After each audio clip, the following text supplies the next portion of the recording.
പോയി നിന്ന ആളാണ്. പക്ഷെ വീണ്ടും വീണ്ടും എനിക്കറിയത്തില്ല, ഇത് വളരെ വളരെ മോശം രീതിയിൽ എന്നെ അഫക്ട് ചെയ്യുന്നുണ്ട്, എൻ്റെ ഫാമിലി അഫക്ട് ചെയ്യുന്നുണ്ട്, ഫ്രണ്ട്സിനെ അഫക്ട് ചെയ്യുന്നുണ്ട്. പ്രസ്തുത കണ്ടസ്റ്റന്റ് കള്ളങ്ങളുടെ മേളിൽ കള്ളങ്ങൾ പറയുന്നതിന്റെ അപ്പുറം ഞാൻ സഹിച്ചു കഴിഞ്ഞു. ഒരു മനുഷ്യന്റെ ജീവൻ രക്ഷിക്കാനും ഒരു മനുഷ്യനെ തകർക്കാനും പറ്റാൻ കഴിയുന്ന ഒരു സാധനമാണ് റിയാലിറ്റി ഷോ.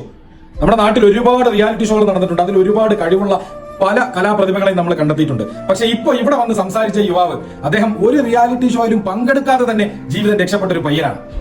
നമ്മുടെ നാട്ടിൽ ഇപ്പോൾ നടന്നുകൊണ്ടിരിക്കുന്ന വിവാദമായിട്ടുള്ള ഒരു റിയാലിറ്റി ഷോയിൽ പങ്കെടുക്കുന്ന ഒരു കണ്ടസ്റ്റന്റിന് വിവാഹം കഴിക്കാൻ ഉറപ്പിച്ചിരുന്ന ഒരു പയ്യനാണ്.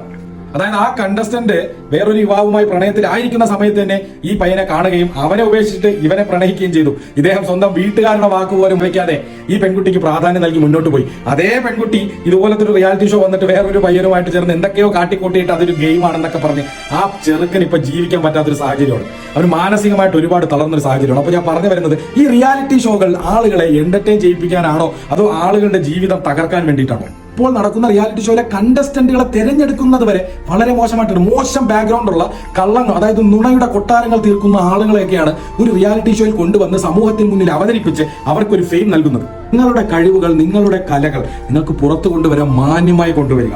മറ്റൊരാളുടെ ജീവനോ അദ്ദേഹത്തിന്റെ ആരോഗ്യത്തിനോ മനസ്സിനോ ബുദ്ധിമുട്ടുണ്ടാക്കാത്ത രീതിയിൽ വേണം നിങ്ങൾ ഇത്തരം കാര്യങ്ങൾ ചെയ്യാൻ.